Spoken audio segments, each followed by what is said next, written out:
하나님께서는 우리들을 아무런 이유 없이 이 세상에 보내신 것이 아닙니다.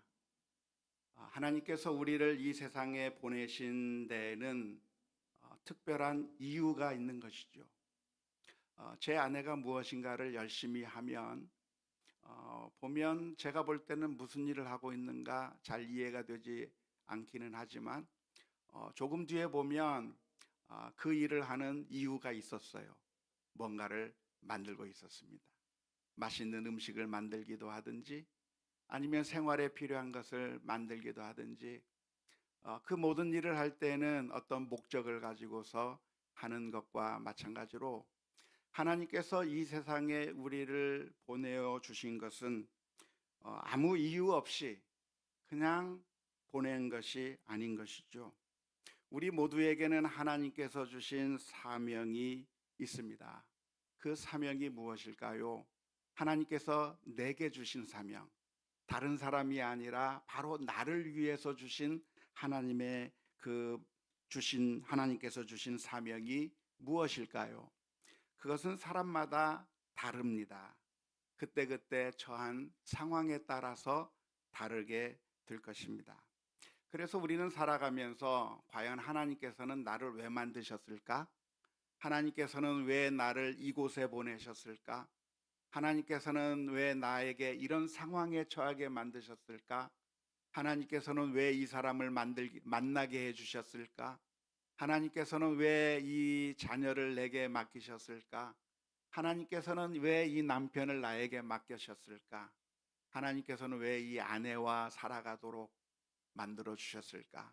때로는 같이 살아가는 것이 힘들고 때로는 고통스럽기도 하고 때로는 불편하기도 한데 실수가 없으신 그 하나님께서 나로 하여금 왜 이 사람과 함께 살게 하셨는가?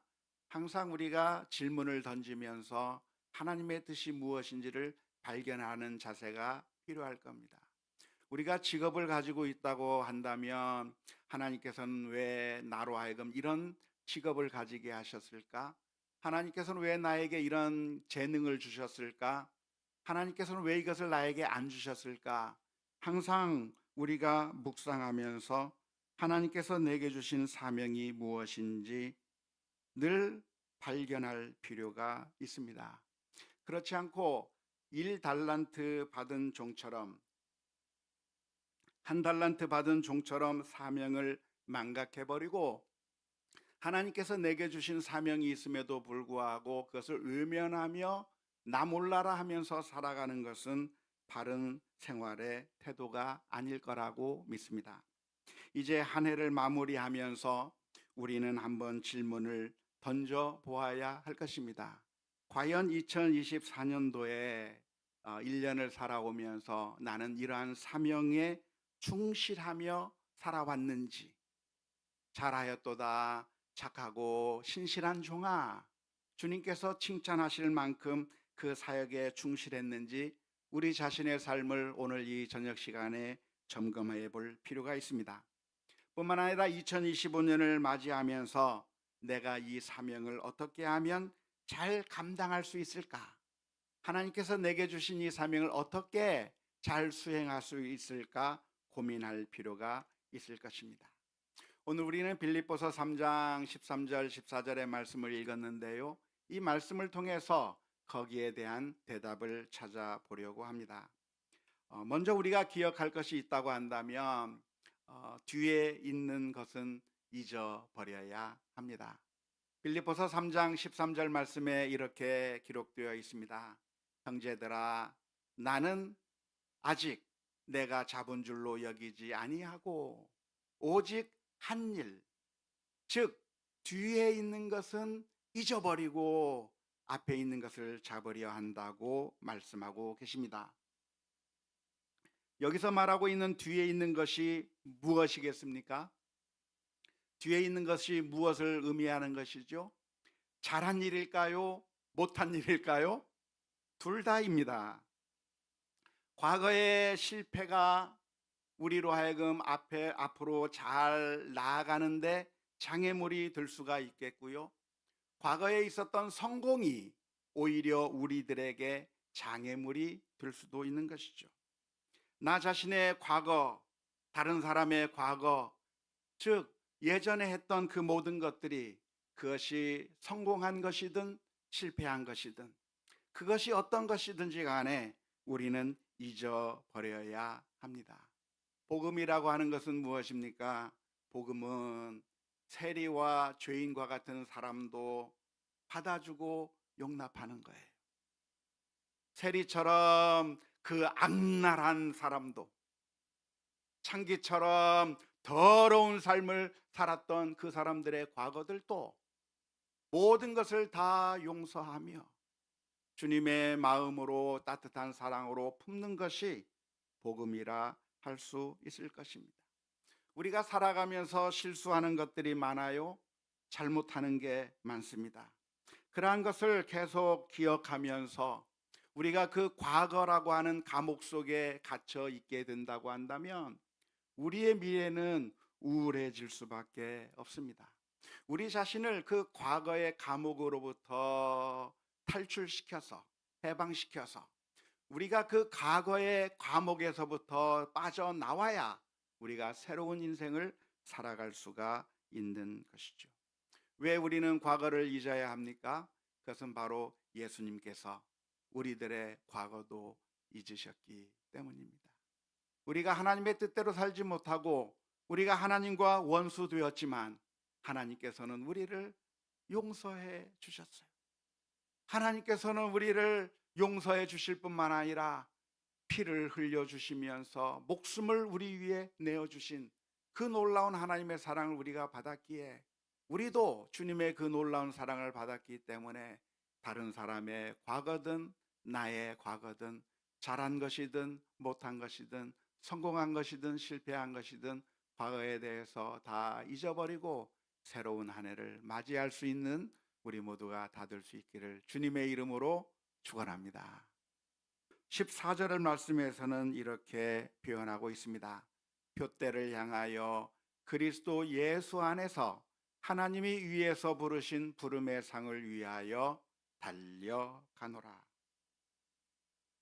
우리가 사명을 잘 수행하기 위해서 보아야 할 그 목표가 있습니다. 우리의 시선을 고정해야 될 것이 있습니다. 그것은 무엇입니까?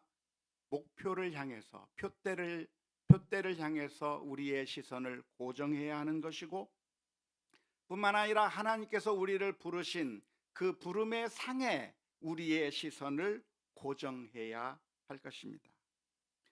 우리가 보지 말아야 할 것이 있다고 한다면 무엇일까요? 우리의 시선이 바라보지 말아야 될 부분이 어딜까요? 그것은 우리 주변의 상황들을 바라보지 말아야 합니다. 우리 주변의 상황들은 우리를 무너뜨리는 것들이 너무나도 많습니다. 파도가 일렁이면서 우리로 하여금 두려움에 떨게 만드는 그런 환경이 우리로 하여금 옴싹달싹하지 못하게 만들 수도 있을 겁니다. 우리 주변의 사람들이 우리를 향해서 비난하고 손가락질하고 욕하는 사람들 때문에 우리가 위축되어서 한 걸음도 앞으로 나갈 수 없을 수 있을 것입니다. 우리 주변의 사람들과 우리 주변의 환경들만 바라보면 우리는 우리의 사명을 절대로 감당해 나갈 수가 없는 것이죠. 그래서 우리는 어떻게 해야 되는가? 우리의 시선을 어디에 두어야 되는가? 오늘 빌립보서 3장 14절의 말씀은 부름의 상을 바라보고, 이 세상을 바라보는 게 아니라 부름의 상을 바라보고 하나님께서 나를 위해서 예비해 주신 그 놀라운 은총을 바라보며 그 상을 바라보는 우리 모두가 되어야 될 줄로 믿습니다. 다윗이라고 하는 사람이 골리앗과 싸우러 나갈 때 다윗 앞에 나타난 사람이 있습니다. 바로 다윗의 친형 엘리압이라고 하는 형이 나타난 것이죠. 그 엘리압이 다윗을 향해서 비아냥거리면서 욕을 해댔습니다. 너는 양을 치다가 내 양을 어디다 두고 전쟁을 구경하러 왔느냐 하면서 시비를 걸고 따지기 시작했을 때 다윗은 그 엘리압과 싸우려고 하지 않았어요. 엘리압과 시간을 보내면서 엘리압과 싸우면서 그래서 그 시간을 지체하지 않았습니다. 왜냐하면 다윗의 적이 엘리압이 아니라 골리앗이기 때문에 그래요. 나의 대적이 누군가? 골리앗이 대적이지 엘리압이 대적이 아닌 거예요. 옆에서 말하고 있는 그 형제의 이야기에 내가 쓰러지고 넘어진 것이 아니라 하나님께서 내게 주신 사명이 무엇이고 그 사명을 행했을 때 주님께서 나에게 어떠한 상을 줄 것인가, 부름의 상을 바라보면서 시선을 고정하게 되었을 때 다윗은 골리앗을 무찌를 수가 있었던 것이죠. 오늘 우리는 주님을 바라보아야 합니다. 신앙이란 무엇인가? 신앙은 이 세상에 대해서 눈을 감고 하나님을 바라보는 거예요. 보이는 것을 보지 않고 보이지 않는 것을 보는 거예요. 우리들의 눈에 보이는 것은 우리가 보아야 될 대상이 아닙니다. 우리 눈에 보이지 않는 하나님이 우리가 보아야 될 대상이고, 하나님께서 주실 그 상이 우리가 보아야 될 상이라고 하는 사실을 기억해야 할 것입니다. 마태복음 6장 1절에서부터 4절 말씀 가운데 이렇게 예수님께서 말씀해 주셨습니다. 사람에게 보이려고 그들 앞에서 너희 의를 행하지 않도록 주의하라. 그리하지 아니하면 하늘에 계신 너희 아버지께 상을 받지 못하느니라. 그러므로 구제할 때 외식하는 자가 사람 앞에게서 영광을 받으려고 회당과 거리에서 하는 것 같이 너희 앞에 나팔을 불지 말라. 진실로 너희에게 이르노니 그들은 자기 상을 이미 받았느니라. 너는 구제할 때에 오른손이 하는 것을 왼손이 모르게 하여 내 구제함을 은밀하게 하라. 은밀한 중에 보시는 너의 아버지께서 갚으시리라. 그런데 우리는 하늘의 상을 바라보는 것이 아니라 사람들이 인정해 주는 것에 목말라 있어요. 사람들이 칭찬해 주고 사람들이 박수 쳐야, 그래야 우리의 마음이 놓이게 되고, 사람들로부터 인정을 받지 못하게 되면 그때부터는 너무나도 괴로워서 고통스러워서 쓰러질 때가 많이 있습니다. 하지만 그것은 신앙이 아니에요. 참된 신앙이란 무엇인가? 보이는 사람들을 바라보는 게 아니라, 보이는 환경을 바라보는 것이 아니라 보이지 않는 하나님을 바라보며 이 세상에서 얻을 상이 아니라 하나님께서 그날에 나에게 주실 그 영광의 면류관을 기억하며 표대를 향하여 부름의 상을 바라보는 그런 믿음이 오늘 우리들에게 있어야 될 줄로 믿습니다. 때로는 사람들은 우리를 향해서 손가락질을 할 겁니다. 의로운 자는 핍박을 받게 될 것입니다. 만일 우리가 악한 일을 하고 만일 우리가 잘못된 일을 한다고 한다면 수많은 사람들이 박수 쳐주고 아무런 시비를 걸지 않을 것입니다. 하지만 의를 위하여 하나님의 뜻을 따라 신실하게 믿음으로 살아가려고 한다고 하면 사탄은 우리 주변의 사람들을 충동질해서 우리를 넘어지게 만들고 전혀 일하지 못하게 만들 겁니다. 엘리압과 같은 사람을 들어서서 우리로 하여금 골리앗에 가지 못하게 만들 겁니다. 그래서 우리가 사람들의 이야기를 통해서 넘어지고 늘 쓰러질 수밖에 없는데, 그런 상황 가운데 그런 사람들의 이야기가 들리면 그 자리에서 무너지고 쓰러져 버릴 것이 아니라 사탄이 내 영혼을 공격하고 있다고 하는 사실을 기억하면서 우리가 주님을 바라보고 부름의 상을 바라보며 믿음으로 승리하는 우리 모두가 다 되어야 될 줄로 믿습니다. 마태복음 5장 10절에서 12절의 말씀에 의를 위하여 박해를 받는 자는 무엇이 있나니? 복이 있나니 천국이 그들의 것이니라. 나로 말미암아 너희를 욕하고 박해하고 거짓으로 너희를 거슬러 모든 악한 말을 할 때에는 너희에게 복이 있나니 기뻐하고 즐거워하라. 울지 말라는 거예요. 사람들의 말에 고통스러워하지 말라는 거예요. 하나님의 뜻에 따라 살려고 하는데 이해하지 못하고 오해하고 비아냥거리고 욕하면 그 자리에서 쓰러질 게 아니라 기뻐하고 즐거워하라. 하늘에서 너희의 상이 큼이라. 너희 전에 있던 선지자들도 이같이 박해하였. 믿음의 길을 가는 길에는 언제나 박해가 있을 수 있다고 하는 사실을 기억하며 2025년 우리가 믿음의 길을 가는 그 길은 결코 평탄한 길이 아닙니다. 안전하게 착륙할 수 있는 활주로가 아닙니다. 2025년 그 길은 우리를 잡아먹기 위한 사탄의 공격들이 끊임없이 우리를 공격할 텐데